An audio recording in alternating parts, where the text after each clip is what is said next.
It is a matter for gratification that your society has been able to obtain resources from the public for continuing to run so many educational institutions, all of which I am sure are contributing to the spread of education and culture among the people of Karnataka.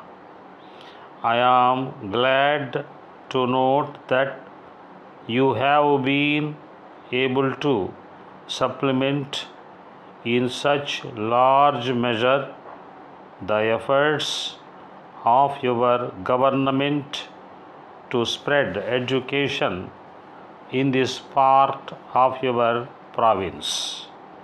Let me say a word with special reference to this institution which you have recently started for the benefit of primary school teachers.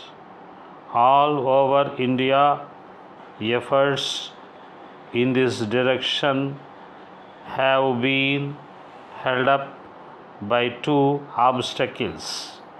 The first is, of course, the lack of finance, and I shall not say anything on this subject, as I know that any pleading on the part of an administrator of shortage of finance is sure to be received by the public at large with doubts.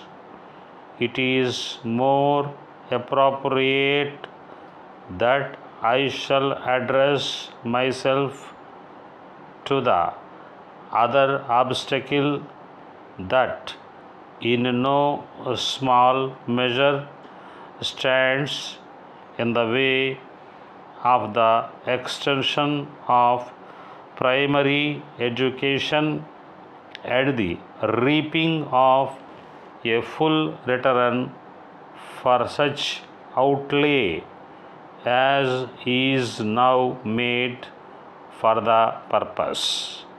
I refer to the lack of qualified teachers. It is not enough to find a building and the equipment for a primary school. Everything hinges upon the personality that stands in the way, especially so in a country like ours, where one teacher schools is so common.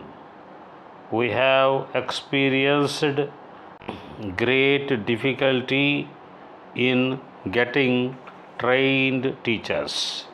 This is one of the main causes that can account for the great wastage during the 4 years which are necessary for ensuring literacy. Therefore, you have done well in starting this institution, and I have no doubt its personnel, equipment, curricula, and methods of study are all calculated to turn out thoroughly well qualified teachers for the primary schools. Some of the teachers who leave this institution will surely find their work in towns, but by far The larger number undoubtedly have to work in village schools. I trust, therefore, that the authorities of this institution will make every effort to give the teacher what is usually called a rural bias. They have not merely to train children whose subsequent lives will mostly be spent in villages, but a primary school teacher will also have to act as the friend, philosopher, and guide of the villagers. In a number of villages, the primary school teacher will probably be one of the few, if not the only person with any education.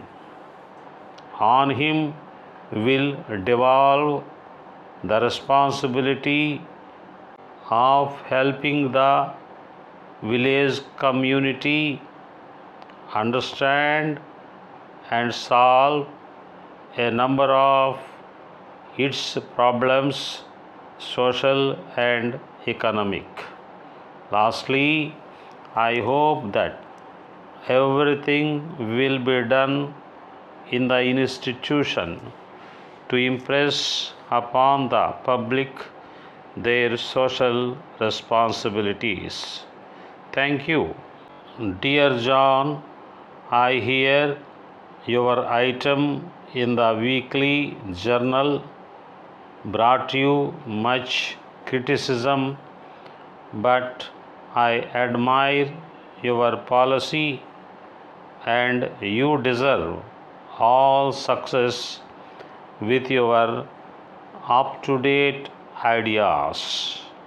Those who are slow to take them up will be sorry when they realize how much truth your sincere and reasonable suggestions had in them. I am making it my business to try out your scheme right away. I feel I must do better than I have in the past to secure foreign buyers. I must, as you so ably said, learn how to sell and make business alliances in Europe now. If you are going to publish your ideas in any forum, please write to me, as I would like to purchase a copy. Will you be in town at any time during the next week? If you are, perhaps you would like to have lunch with me at my club. I know it is difficult for you to make promises, as you are so busy, and I am happy to make allowances for you, but I have been desirous of a talk with you on several topics which are vital to both of us. My best wishes to you Yours sincerely.